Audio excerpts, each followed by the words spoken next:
This week, we're discussing censorship concerns and Xbox's $80 game decisions. This is the Good Game, Bad Game podcast.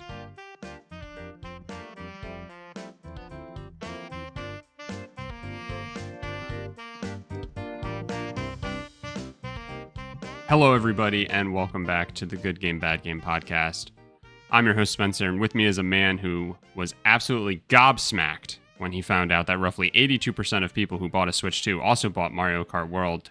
It's my co-host, Mike. Mike, what was surprising about that? I expected the number to be higher. Oh, okay.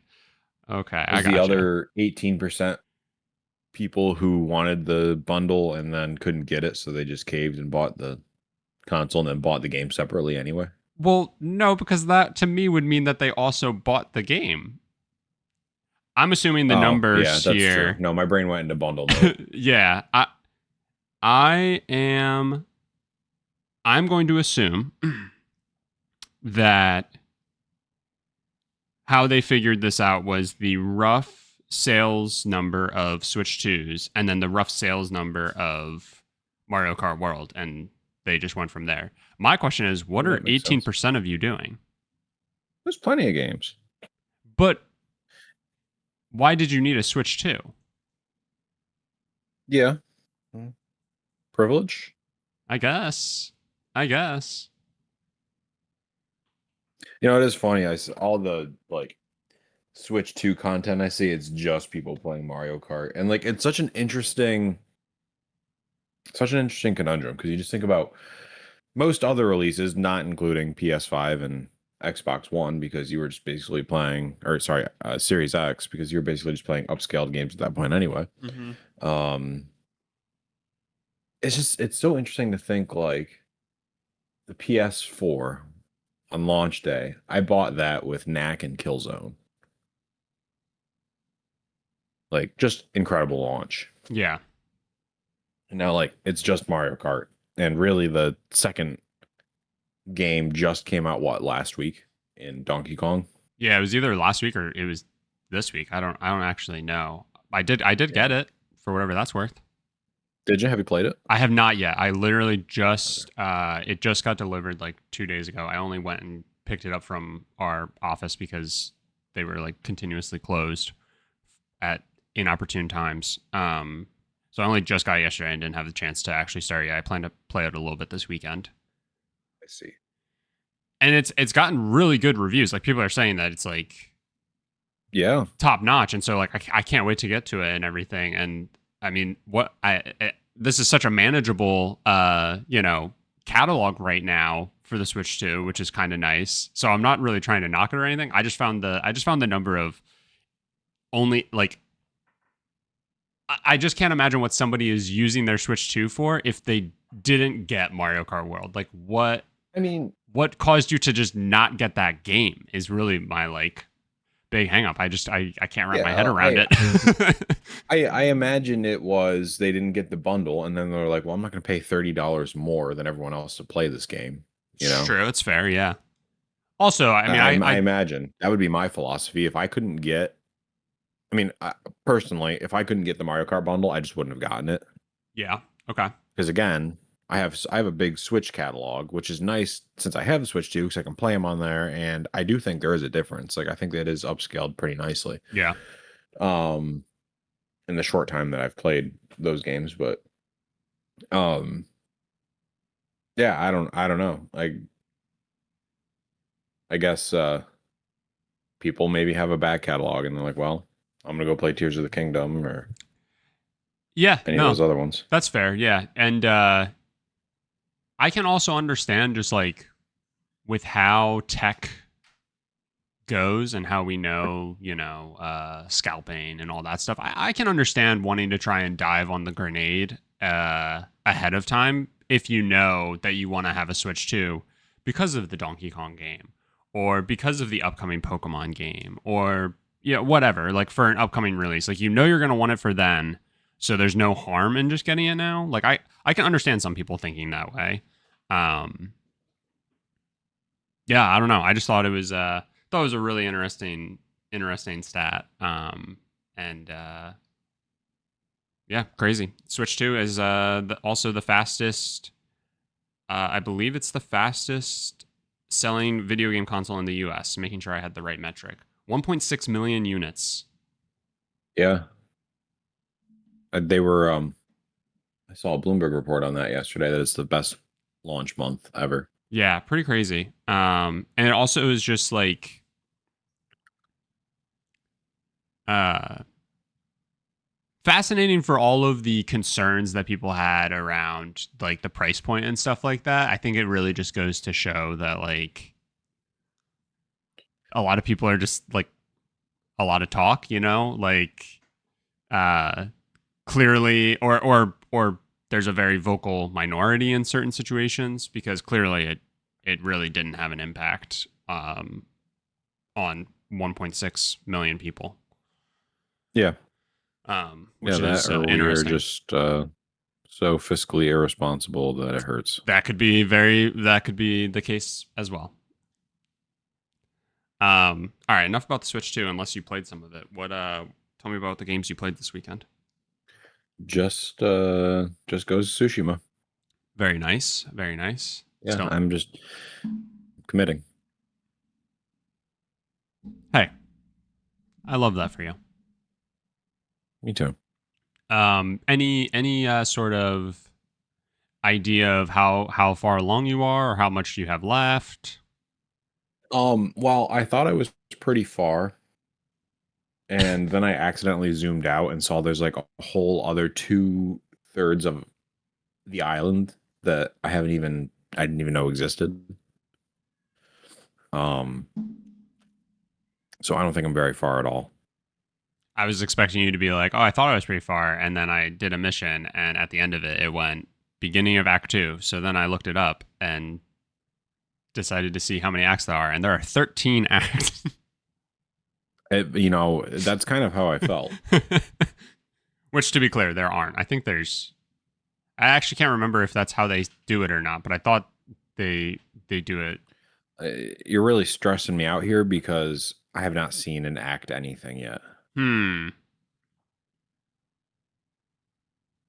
Am I still in the prologue? No, you're definitely not. Maybe I'm conflating with like another game.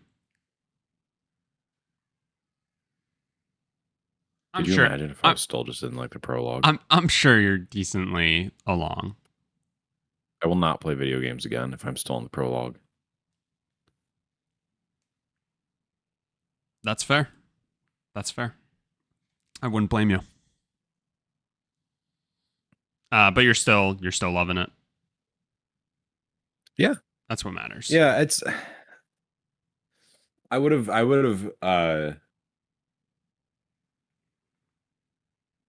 don't know how it feels when like back in the day you'd give somebody a generation above you the controller to play a game. Like Call of Duty, let's say. And you're thinking these controls aren't that hard or that confusing. Yeah. And I got to be honest with you, I get into combat and my brain gets really pissed off because I really want to be methodical about it, but I'm literally just fucking slashing. Yeah. Like I'm trying to keep up with like changing stances, but then I accidentally throw like a stupid bomb. And I'm like, what the fuck am I doing? These controls make no sense to me. So yeah, I'm dealing with that conundrum in my life, but Yeah. you know.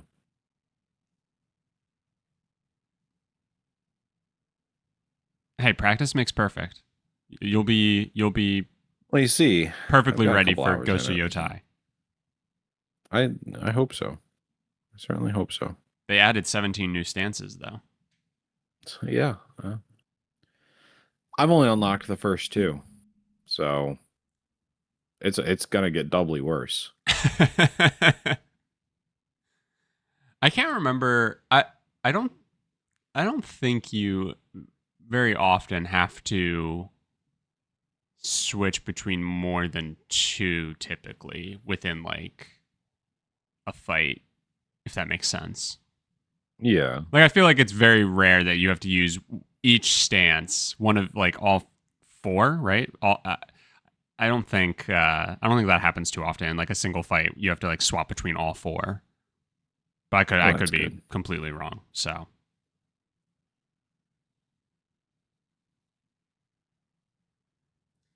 well, nice. I'm glad you're leaning full tilt into it. I have a fun update. I finished Red Dead Redemption. Did you? I did. Very nice. Proud of you. And let me tell you, what a game that was.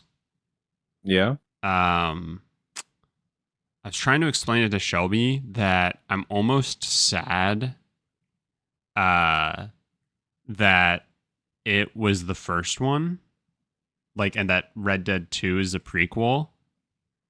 And I wish they would just do a full blown remake of Red Dead. Because Red Dead 2 is just a masterpiece. It is just such a phenomenal game. And somehow playing Red Dead 1 made me realize that Red Dead Redemption might be like one of my all-time favorite games, like easily. And it's just such a funny thing, and I haven't even like picked up Red Dead 2 in how long. So really, really good game. And I don't know, like I know we talked about it a little bit with trying to play some of these older games, and you know how hard it is to jump. And again, so I don't know if it's because of, you know, twice a week, every week, I'm already playing a Nintendo 64 game and an SNES game. So I don't know if that makes it easier to go back and play a PS3 game, but it really does hold up well, and it holds up much better than when I tried to go back and play it right after getting a PS4. So yeah, I don't know. I don't have too much else to say really, but it's such a complete game, and the story's phenomenal, as you would expect, and yeah, really, really enjoyed it. I'm very jealous that you're able to go back and play those types of games. Because I tried to play Red Dead, and like GTA 4 is the same way. I've never played GTA 4 like more than a couple of hours. Mm-hmm. It feels so stiff to me. And I just can't get past that. I can understand. I can understand that with GTA for sure. I think Red Dead is a bit easier to go back to, because like you're like first off, I will say the horse controls are jank as hell, but like, you know, those are the two big things with these types of games, right? Is like your movement across the world. So in Red Dead on a horse, and in GTA in a car. And there's something about the driving in, because I went back and played like the Vice City port that they put out on, you know, PS4 and PS5, and it's tough. It is rough to play. But yeah, like I don't know, there's something that about like the horse riding and everything like that that for the most part is like pretty clean until you encounter a fence and you're just like, oh Jesus Christ, like just jump it, just jump it. You're supposed to just jump it. But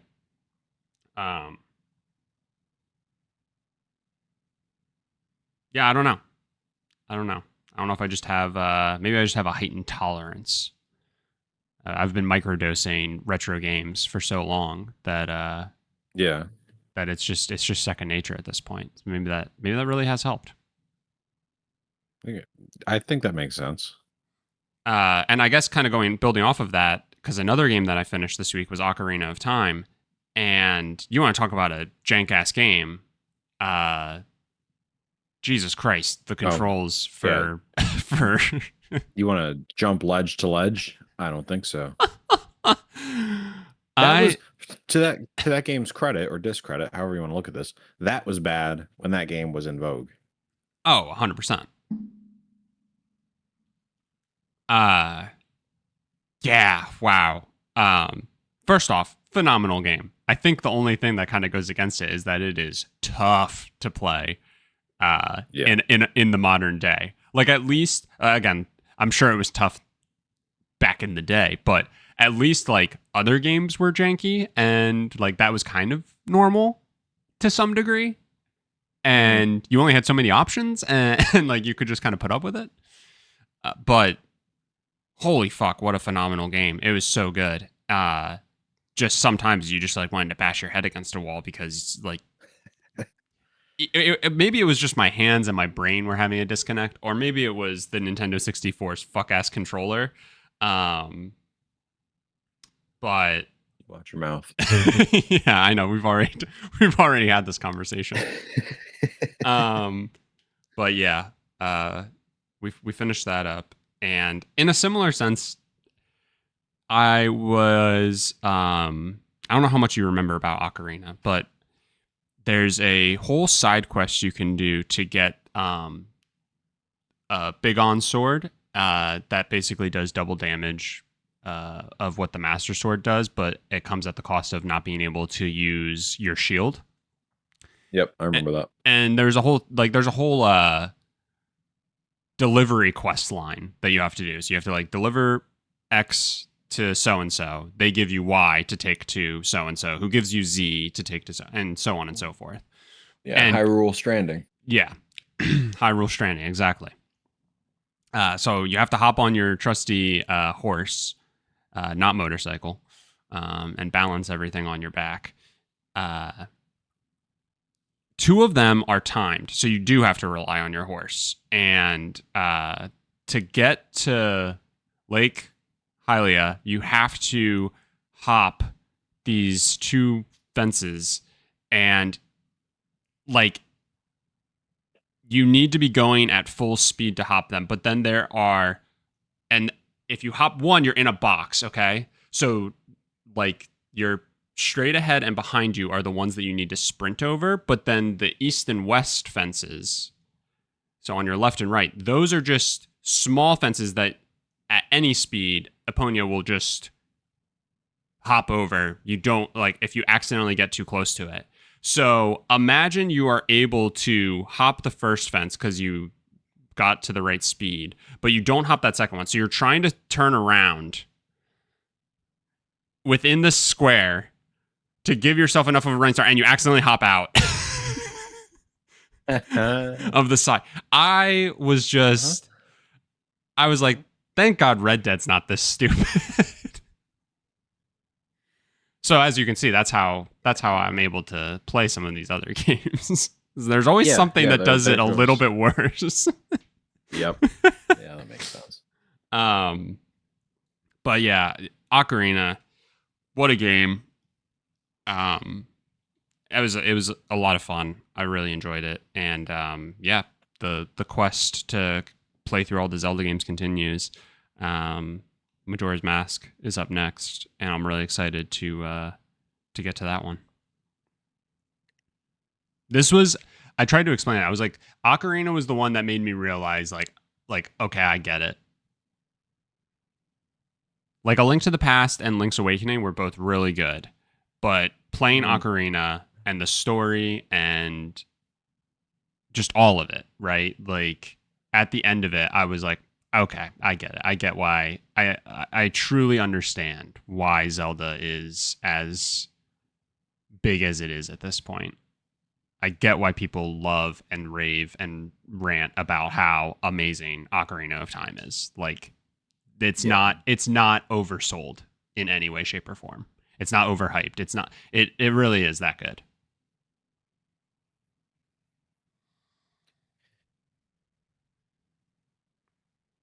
Yeah, but that's also the reason I think I'm so frustrated with the modern Legend of Zelda games. Sure. No, and I can get that.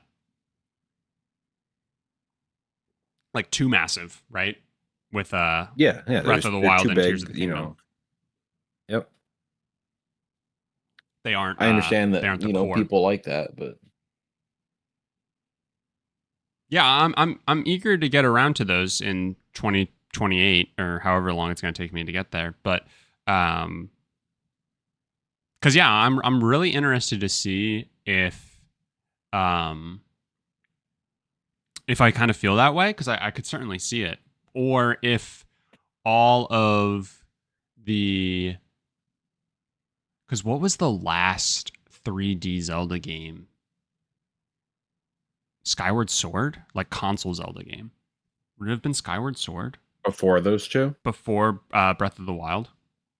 Yeah, it was after Wind Waker, it was Twilight Princess, Twilight Princess, yep.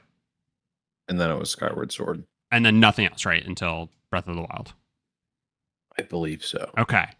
I'm really curious, like, does Wind, like, does, well, I guess first, like, because Ocarina is such an upgrade. Like, that's such an upgrade from A Link to the Past and Link's Awakening, right? Going from these 2D games into 3D and everything like that. So I say that's subjective.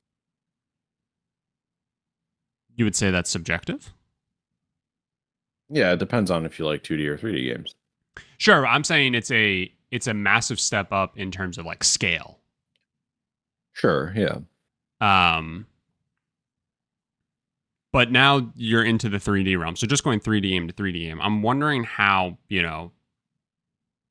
how do they subsequently increase, right? And is it kind of seamless if you like go from one to the next to the next to the next, that you get to Skyward Sword and go to Breath of the Wild and maybe it's not quite as big of a jump as it feels?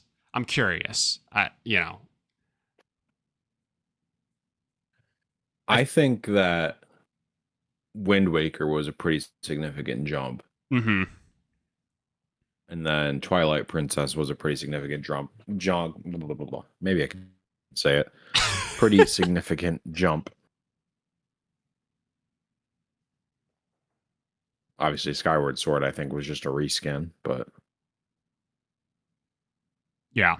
I don't know. It'll be interesting to kind of see if that helps with the perception at all. But I also remember trying to play Breath of the Wild as kind of my first foray into Zelda and just like feeling overwhelmed. And I already play big, dumb games like Assassin's Creed Odyssey. So I don't know. We'll see. But excited to get there. That's it. that's another game I need to go back to now that I have the Switch too. Breath of the Wild. No, Mario Odyssey. Oh, Mario Odyssey. Did I say Mario Odyssey or Wait, did what I did you say say? Assassin's Creed Odyssey? Oh, I thought you said Mario Odyssey, but I don't know. I can't say that with full certainty. I might have. I meant Assassin's Creed Odyssey because that game is stupid. Like it is I see. too big. No, no, I will not play that game. Mario Odyssey's perfect. Great game. Yeah. 10 out of 10. Yeah. Legitimately no notes. So yes, you should go back and play that. Maybe I will. All right. Let's get into our topics for the week, shall we? No, I'm good. Okay. Well, that'll do So- it for this week's episode. Thank you all so much for listening. Are you going to let me just keep going with the bit or are you going to stop me? No, yeah, do your thing.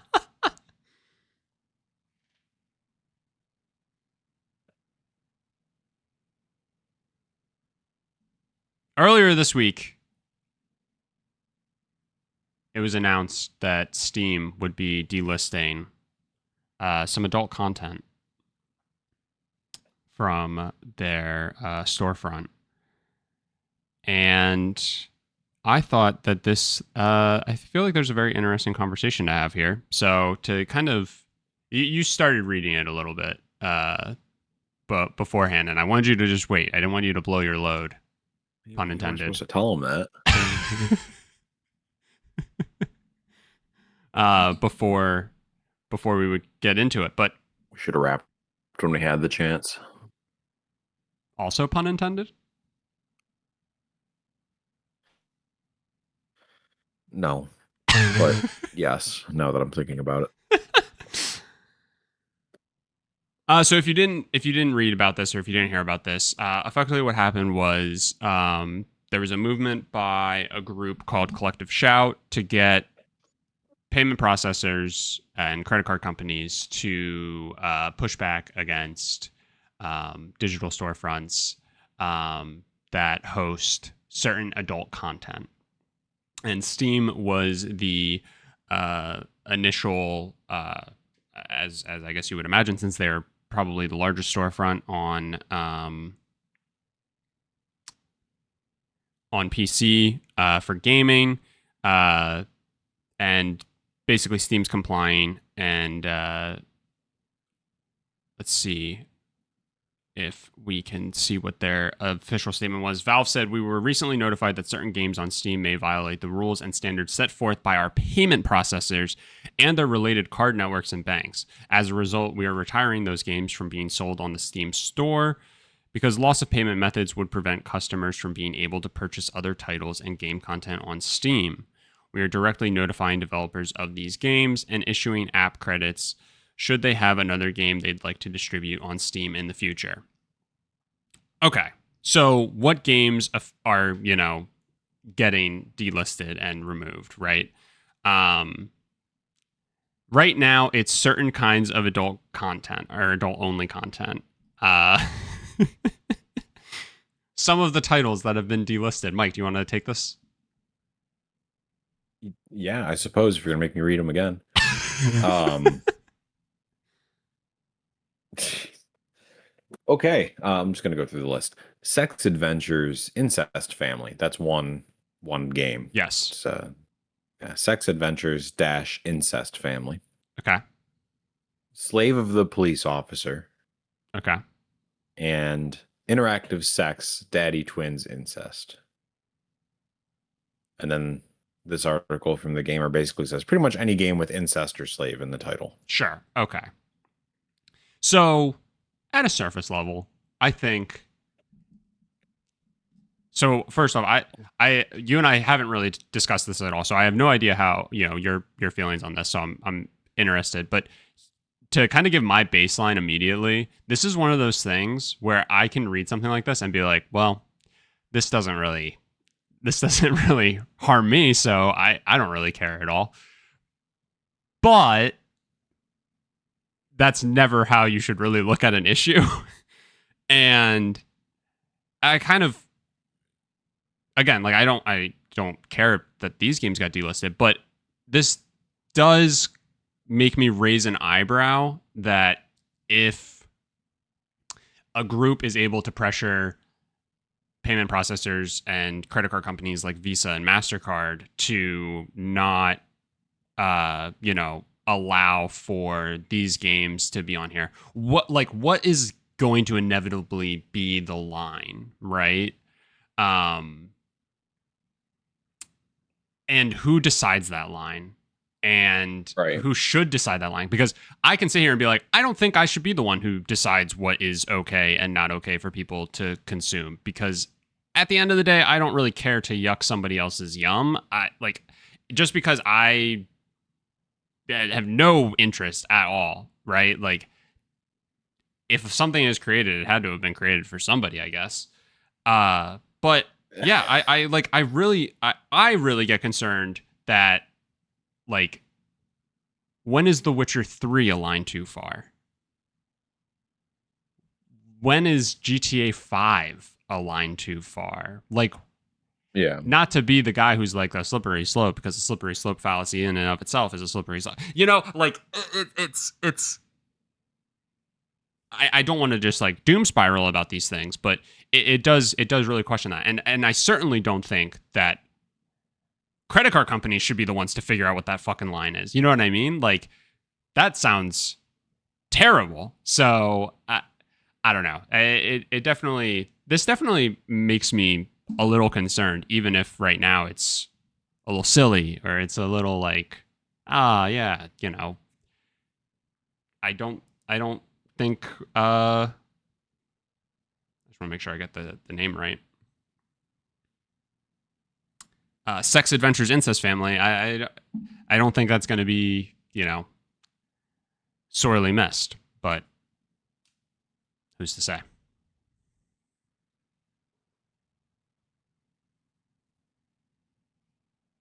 I don't even know where to start with this. I mean, my personal opinion is, again, kind of along the same, I don't know if it's a fallacy, but at least the same idea as you is, like, I'm not going to miss these games. I'm kind of happy to see them gone. But then, the libertarian in me also has censorship concerns. It's also hard, and again, this is a privilege, to not know like the actual content of the game. Like, is it like, I don't know, like the overtly sexual ones? Like, is it promoting sexual violence? Because if that's the case, and that's something I'm okay with being censored and taken down. Sure. Um, and I think that like even like games like GTA have kind of diverted away from like the sexual violence side. Hmm. Obviously they can't stop. Well, I guess they could. They can stop players from punching kids in Red Dead, but um, you know, people can still go beat up hookers in GTA. Right. So somebody could get mad about that and try to censor it, but They have. that's also such a big game that I think Steam would push back more. Whereas like these little small games, nobody's really gonna miss them. They can pretty much fly under the radar with taking them down. Yeah. I think Steam's handling it the right way I think they're handling it to the in best of their saying that. ability. Yeah, yeah. I mean, they can't put, like they said, the ability for people to buy games on the line for these small games that a very interesting demographic of people are buying. Yeah. Um,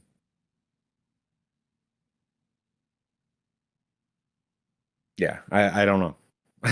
it's this is a this is a strange story, dude. It is. It is. It is really strange. And again, my mind immediately jumped to like, where will the line be? This article from the Gamer kind of goes on to say that a lot of people are pointing out the whole slippery slope of it all. Specifically when it comes to like allowing companies like Visa and MasterCard to be the ones to kind of like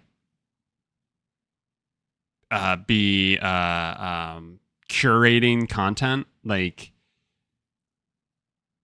should they really be dictating how a company runs, or can companies be trusted to? And maybe this is like a greater thing of like Steam needs to do a better job of um uh what's the word I'm looking for? Kind of QAing the games that are being put up on their site. I mean, there have been Yeah, some heinous uh you know games uploaded to Steam that got a lot of pushback from the public, that then the game gets removed. And like I think when it comes to stuff like that, maybe it's the public and everybody else who should be calling for this stuff. Maybe that's the right avenue, not again a yeah. special interest group going through Visa and MasterCard to have them pull their weight on the site and everything like that. Yeah, that's a good point. Like, I think these games are heinous, and I don't think they should exist. I think that's my final opinion on it. Um, but I don't think like when you buy a game from Steam, your credit card company shouldn't know what game you just bought. It should just say $60 purchase from Steam. Sure. That's all they should need to know. And maybe that's all they do know, and it's just like you said, that special interest group that told Visa that these games exist. I mean, it could be that no one's even buying them. I mean, do we have sales numbers on these games? Like, is it 10 people? I Like, it could I be that nobody's buying it, but somebody came across it, or somebody's kid came across it, and Sure. I do want to read one other quote real quick that the gamer put in here. Some are fearful that Visa and MasterCard will, quote, want it all gone sooner or later. Sorry. I wanted to get a gooner joke in there yeah, I got you. because I got you. it's adult content. That's funny. No, but there is an interesting point that they quote at Daisy Bell from Blue Sky, quote, because queer history, fuck, the site just refreshed on me. Quote, because queer history, sex education, and mental health resources are already being declared adult content, that those things could eventually be targeted as well. And that's kind of where I land here as well, where it's just like, where does the inevitable line get drawn? And you brought up GTA, and I do want to just call out that this group, Collective Shout, they were, let's see if I can find it in this other article. They were responsible for trying to get Detroit Become Human banned in Australia. And they tried to get GTA 5 censored for including the ability to act violently towards female NPCs. So again, it's just like, like I don't even know where Detroit is in Australia. it's just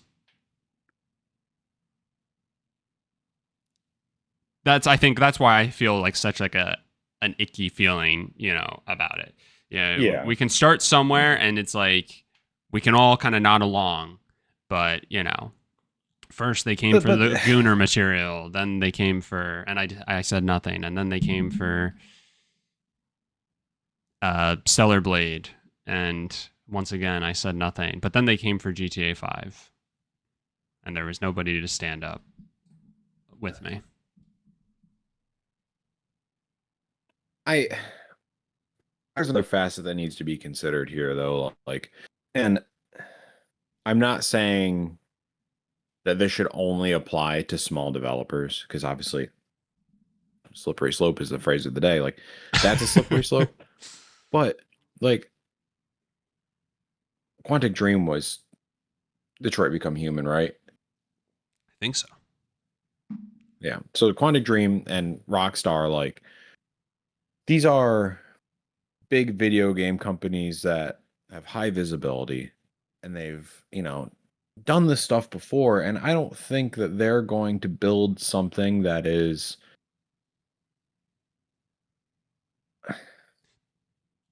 overtly like perverted in every way of the word. There's a level of trust that the subject matter is going to be handled with some sense of grace and professionalism. Right. And sure. realism, like, sure. Stuff happens in the world, and it's unfortunate.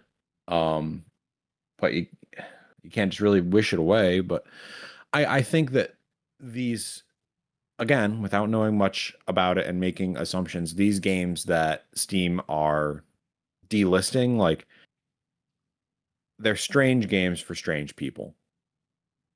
And that's not how I want to phrase it, but I think it's the most respectful way that I can. And so I think I think it's hard to group these things together. Sure. I think there are people who are intentionally building bad content, like not in the quality realm, but in the content realm. Yeah. And I don't think it's necessarily a bad thing that those things go away.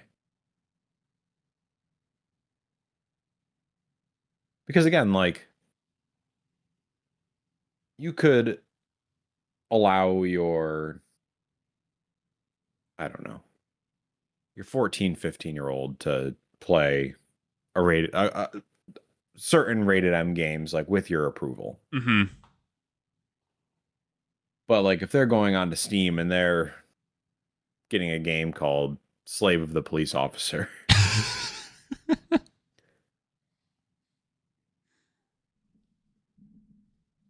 like, I think these are intentionally,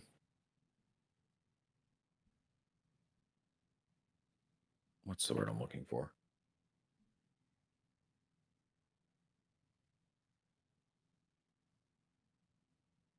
I can't even classify these as video games, I think they're just like in intentionally perverted material. Sure. So I think there's a line. I don't think that this group going after these games, I think they're going to have success with. I think going after AAA games, or even like just games that go through a real publisher, like, I don't think that stuff's going to get censored. I don't think that any special interest group has that type of power. And they won't get any pushback on this either. other than the 5 people who play these games Right. Like and the developers. it certainly is going to have less pushback. Yeah. To your point, which I think is like kind of how they honed in on it, right? Like they really did Right. finally just say like, okay, we're gonna pick our struggle, I guess. But it's just one of those things. It's like as soon as you win, start to gain a little momentum, maybe get a couple of other people, backing your thing, and again, you can start to really then like. They were like, we were thinking too big going after GTA. Let's really hone in and like go from there and build out and see what we can do. So I don't know. We'll see. Yep. But yeah, that was kind of the hot topic from this past week. And yeah, I was really interested to kind of see where you landed on it. And I think we kind of landed in a very similar spot. Did you think I was going to be pissed about it? No, I didn't. No. That's good.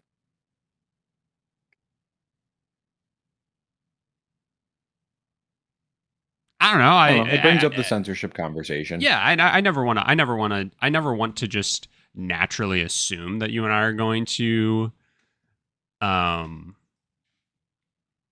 agree or fall kind of like exactly in line with each other's like thought process and thoughts on things. So, I just didn't know. Like, I think we both have. This is obviously very biased, but I think we both have like a very like, uh, thought out, like nuanced, opinion on it. Yeah, that's fair. But he has an opposing viewpoint. I'd love to have you on the show. You got choppy right at the beginning of that. Did you say if anybody has an opposing viewpoint, you'd want to hear them? Yeah. All right. Cool. Yeah, we'll put that out Because there. I feel like, I don't know. I feel like somebody, maybe we shouldn't do that. I feel like somebody could make a better point on censorship. But again, like, I really don't know how much this matters. Again, because I don't know the scale of these games. Sure. Well, I also just you gotta don't be know honest with like you. A what's game that has in the title Daddy Twins Incest, I don't really give a shit that it's getting taken down. I think that's sure. for the greater good. Yeah, I think it comes down to too like what is like is there clear cut specific content you're going for? So again, the gamer article says like anything that has incest or slave in the name is basically getting nixed. And it's just like that probably is like a really good place to start. And like you probably take care of most of like the most like maybe like heinous, nefarious, deviant, stuff. But again, you can't like it brings into question like where do you draw a line at deviancy and stuff like that, because there are other games that already have nudity or have sexual references, drugs, cursing, and again, it does make you wonder where a line gets drawn. I think you make an excellent point because AAA developers are going to, for the most part, probably be safe because there's a level of understanding that they're going to examine those topics and things with a certain level of professionalism and like understanding and care. And it's not just going to be sexual violence and everything like that. But again, you don't know where it stops. But I think, nixing incest and slave is probably you're probably on the right track for a lot of things that are examining sexual violence that probably shouldn't exist. Well, and I think Steam has to be careful too. And you alluded to this earlier with, they should maybe have a little more care of what gets published. I mean this generally. You don't go on YouTube and find like video porn there. You don't.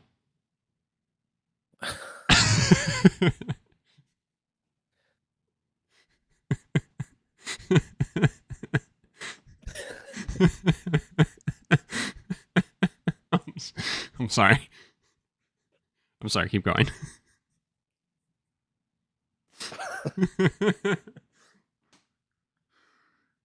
Ugh, I hate me. Oh, I knew that was coming too. I was really trying to phrase it in a way to kind of mitigate that. Clearly, I didn't do a good job, but you get my point. Yes. Like, I Yeah, know yeah. that there is content, questionable content on YouTube, but it's not like it's not just like front and center. Not that these games are necessarily front and center either, but if you want to watch pornography, you go to a pornography site.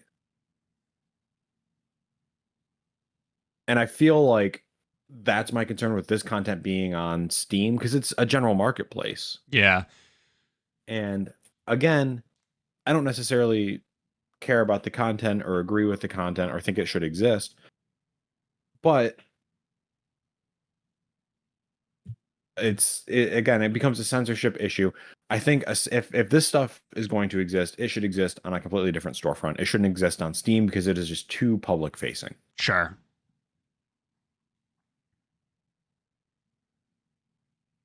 And again, like to go off your point again, like there is sex in video games. Like I'm not saying that sexual content shouldn't exist whatsoever because that is like No, it's just a matter of life. I hear you. But like adult, this like is adult like content. Like this is like explicitly adult content. Like it is not. yeah, It's yeah, not rated M. Right. Like right. you can get away it's with not some a game that titties. has sexual content. It is interactive porn essentially. Right. And yeah, I mean, maybe you're right. Like maybe just in general, like Steam doesn't need to be the storefront for that. Yeah, I don't think they should be. I think it's bad for them. But you know, even going off of that, and also we can, I think we've discussed this almost ad nauseum at this point. But just one last thing I will say is like, there was with like OnlyFans, which is purely well, I guess I don't know. My understanding is that OnlyFans is strictly adult content, but maybe there's Which is interesting because I don't think it was initially supposed to be that way. yeah. But you have My understanding. you have a site like OnlyFans, Fansly. You have these adult content sites. They have also been under pressure from Visa, MasterCard, credit card payment processors in the past because of the content of the site, and it's caused terms and alterations and stuff like that, and those are sites that are specifically for, or I think they are, but again, maybe I don't know, but you get what I'm saying. It's what it is primarily used for. I think that can be the general consensus. Yeah, I think just about everyone knows that. and so it like even where adult content is supposed to be safe because it is the the storefront or whatever for it, it's still under the scrutiny, which then goes back to the people who are saying like, where does the line eventually get drawn here as well? And yeah, so I think it's certainly an interesting conversation. It's certainly I mean, censorship struggles are going to remain a thing for forever. I mean, there's always going to be groups that want to censor something because it offends them or whatever. And it's a matter of where the line gets drawn, who's supposed to draw that line, and it is impossible to answer that question. But I feel pretty confident in saying that I don't think credit card companies are the ones who should have any weight in those decisions, yet they do. Yeah, So, I think that can be the moral of this story that we both agree on, that it shouldn't be credit card companies forcing this hand. yeah. All right, let's talk about I hope that $80. this prompts Steam to take some more responsibility. Yeah, let's change the subject. Let's talk about $80 games. And let's talk about $80 games that are now $70 games, shall we? Sure. Xbox and Obsidian announced that they are changing the price of Outer Worlds 2, dropping it from the $80, which was met with a lot of controversy, down to $70. Obsidian posted a tweet. We have received your SOS via Skip Drone about the pricing. As an organization devoted to making sure what corporations do, making sure that, wow, it'd help if I could actually read what they're saying. As an organization devoted to making sure that corporations do not go unfettered, we at the Earth Directorate have worked with Redacted to revise the price of the Outer Worlds 2, reducing it down to $70. And this was all originally, this was going to be, I think, Xbox's first $80 game. And they were talking about how this was going to be a new pricing model for first-party games and stuff like that. And they've immediately gotten cold feet and decided to go against that original thought process.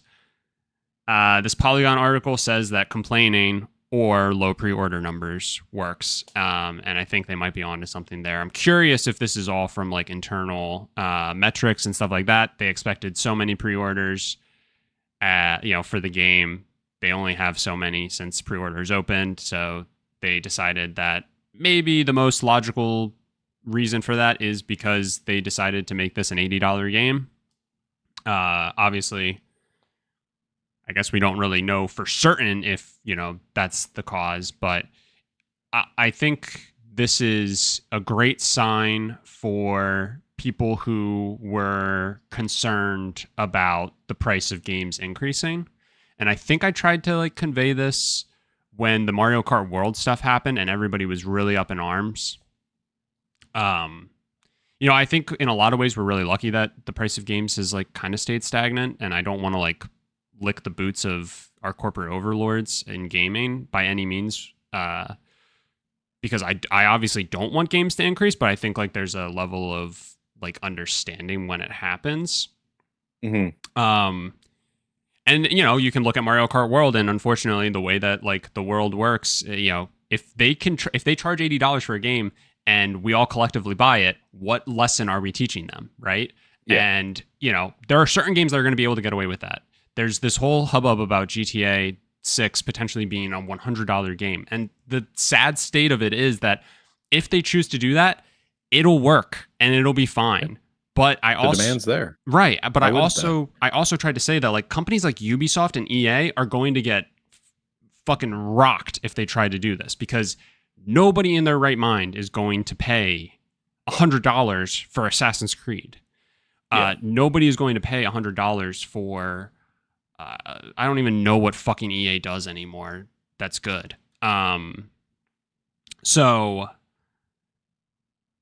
I think this is a great sign. If Xbox got cold feet trying to do it with a fairly marquee RPG, I think that kind of points to the fact that we maybe don't need to be as concerned as I think a lot of people wanted to be. And I'm not trying to downplay the concern in any way, shape, or form, but this is kind of what I thought would happen, is that we just had a price increase to $70 after having $60 games for how fucking long. And it doesn't matter if the $70 increase should have happened earlier, so we actually should be at $80 by now, or we should actually be at $90 by now for the cost of games. That doesn't matter. The point of the matter is that you only just increased it and you barely got people on board with that, but it became some sense of normalcy and people are somewhat okay with it, that, games are still being bought and stuff like that. But if you think you can already pull a fast one to get the new normal, line for AAA game pricing to $80 after we just were able to swallow the tough pill of a $10 increase a couple years ago, you're crazy. It's not going to happen. And I think this is kind of a sign of that. I'm going to laugh when it's video game prices that cause millennials and Gen Zers to learn about economics. because the past 5 fucking years have been so insane, and it's not just millennial and Gen Zers fault, but we have a lot of blame to take in terms of things getting so expensive because we just kept fucking buying shit. And I'm not talking about 100%. I'm not talking about eggs and milk. Like obviously that's applied to it too, but I'm talking about discretionary things. Like we have endured such a bad economy, and yet we kept buying stupid shit at stupid prices. And when the prices went up, we said, "Fuck it, let's buy it anyway." Like this is where we've gotten, and now you're gonna have $100 GTA. A So thousand percent. stop buying shit. A thousand And this percent. is what happens. This is what happens. Price goes down. Imagine that. This happened with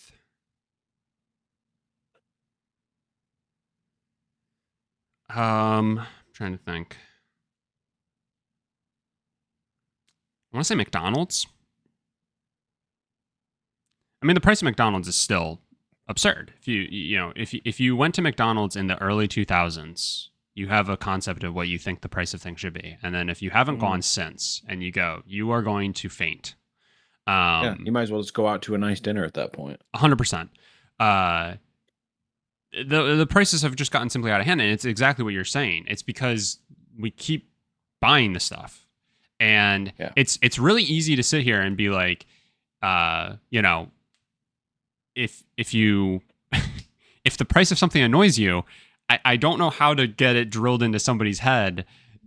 Like, do not buy it under any circumstances. Then, right? Do you actually need it that bad that you're willing to pay a price that you're unhappy with? I mean, it's very simple personal finance. It's not even economics. It's just personal finance. And maybe we're out of touch, and maybe we're greedy little money hoarders or something. But yeah, I feel almost insane when people like will comment about like the price of X, Y, or Z is just too expensive, and it's just like, then why do you keep buying it? Right. Stop buying it.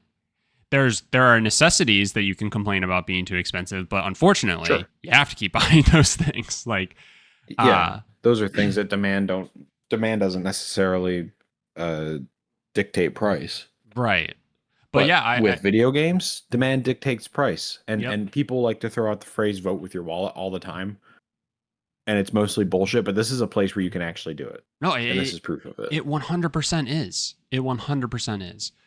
Again, what lesson are you teaching a company that tries to charge $100? What lesson are you teaching them other than people are willing to buy this? And I do just want to call out real quick. We said it at the top when we were talking about the 82% of people who bought a Switch 2 also bought Mario Kart World. Let's keep in mind that yes, Nintendo said this is an $80 game. They also said this is an $80 game that you can buy for $50 if you bundle it with your console. And what other fucking game are you going to play on this console if not this one? Right. So I'm very curious how much of that 82% of people who bought Mario Kart World, how many of that, like, what is the breakdown of Switch 2 plus Mario Kart World bundle sold versus just Switch 2 console standalone sold? I'm very curious what that number is. How many copies of Mario Kart World that have sold were actually sold at quote unquote $50? I bet it's less than you expect. You think? Well, think about, and I think you can commiserate with this. Think about all the people that want a physical copy. Yeah. It's a Nintendo game. Yeah, I was that person. I wanted even though the physical copy is like bullshit entirely. Yeah. No, you're right. But I mean, even still, like, you think 25% of sales were at $50 instead of $80? Do you think that's too generous? It's hard to say, honestly. Yeah. I don't know. I couldn't even make an estimate. I hope we get concrete metrics about it because I'm super curious. But regardless, like, let's just keep that in mind as well, right? Like, Outer Worlds 2 is just straight up $80. Like, there's no sort of bundle or anything like that. Obviously, it's going to be on Game Pass. Yeah. But I'm really curious about the whole, like, I'm curious about the thought process of like this is the game to push the market for games for us. Um, I don't know. I don't know the right game, but again, I think a lot of companies are going to be faced with this if they try to sell an $80 game. I mean, you want an instant correction of the market. Don't buy GTA 6. It's not going to happen.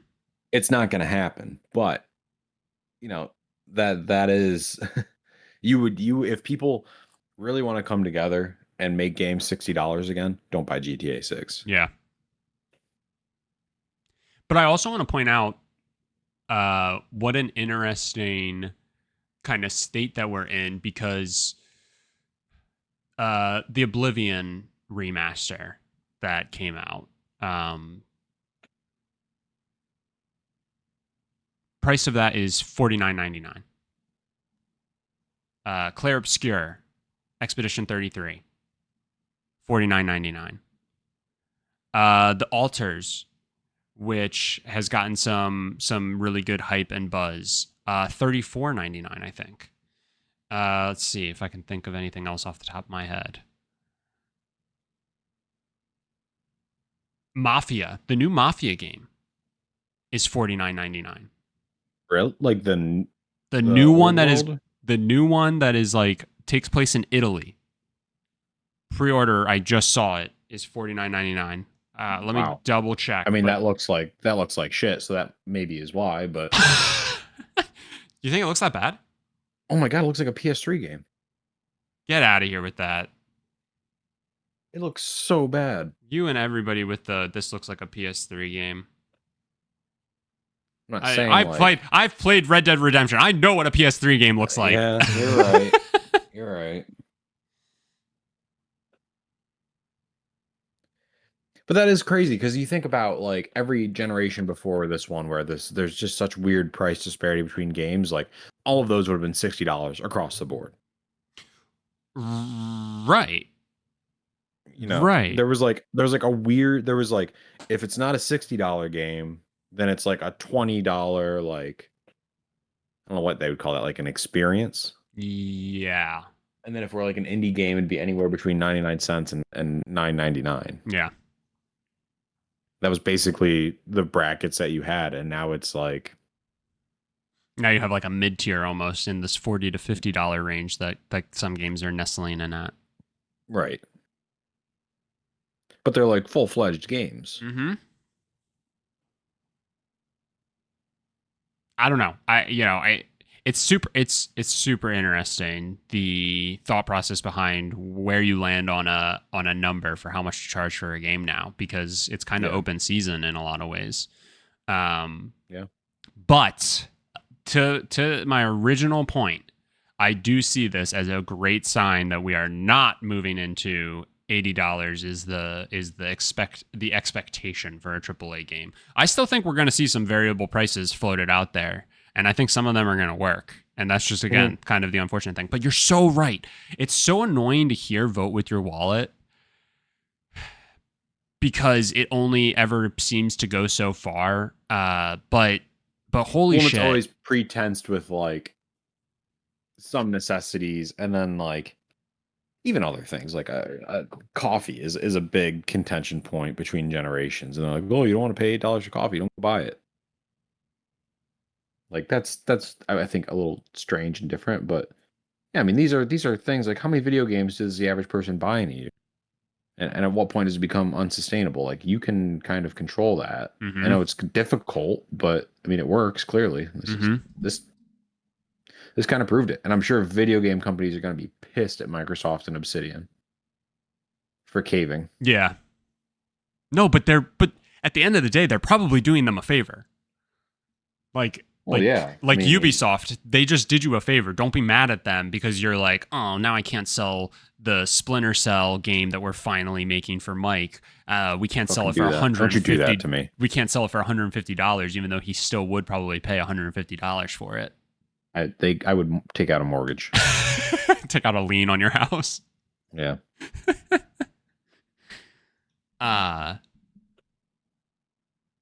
I Yeah, would sell all my video game. they just did, again, they did a lot of these companies a favor, even though, yeah, the grubby, greedy shareholders are like going to be pissy about it. Like, yeah, you were about to lay off your entire team. You still will, but certain games are going to be able to get away with it. And Yeah. and a line has been drawn very clearly that The Outer Worlds 2 is not one of those games. And I, recently played The Outer Worlds. Phenomenal game. These are people who know how to make an RPG. So that says something. And I think people are pretty excited about this game in general. Like, I feel like this game has gotten a lot of attention and more than I expected. So yeah, I mean, it just goes to show that even though people are excited, like, it doesn't mean you can price them out. Also, just another thing to kind of think about a little bit. How many people are on Game Pass, and how many of them can you reasonably expect want to play The Outer Worlds 2? Now, how many of those people, right? We're drilling down. So people who are on Game Pass and want to play Outer Worlds 2. How many of that group could you convince to pay $10 to play the game 4 days early?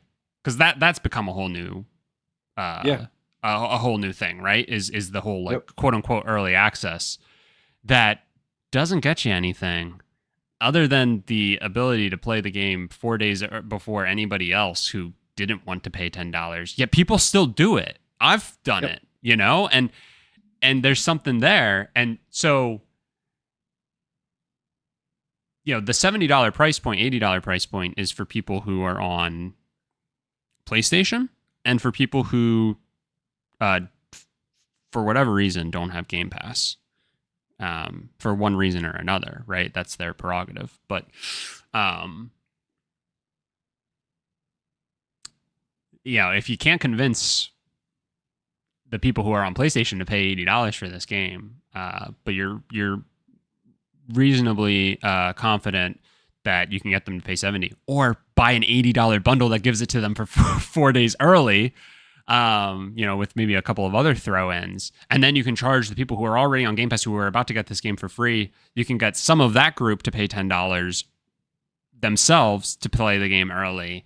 Maybe that's the better way to go about this instead of trying to do the flat $80. Because then at that point, you might only be looking at the people who are on Game Pass who want to play The Outer Worlds 2 are going to actually play the game. And everybody else is going to say, too rich for my blood. And they're going to just go back to playing Fortnite. Yep. Stop pushing people to Fortnite.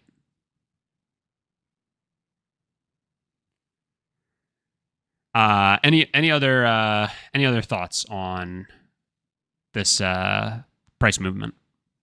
No, I'll be interested to see this kind of like a price exploration period that video games are in right now. I think it's interesting that a game caved this like early into it. But I'm glad. I mean, I think it's going to kind of set precedent. So yeah, definitely. We shall see. All right. Well, bit of a long one here, but that'll do it for this episode. Thank you all so much for listening. As always, if you could do us a favor and go over to wherever you listen to the podcast and leave us a rating or review, that would be greatly appreciated. If you could also let us know your thoughts on this price movement with Xbox and where you see this kind of landing for things. Do you still think there's going to be a ton of attempts at $80? Do you think people are going to try and eclipse that, or where do you see this kind of ending and settling in at? But yeah, you can go over to the YouTube channel and let us know over there. Other than that, if you could share the podcast with a friend, that would be greatly appreciated, and we will talk to you next week.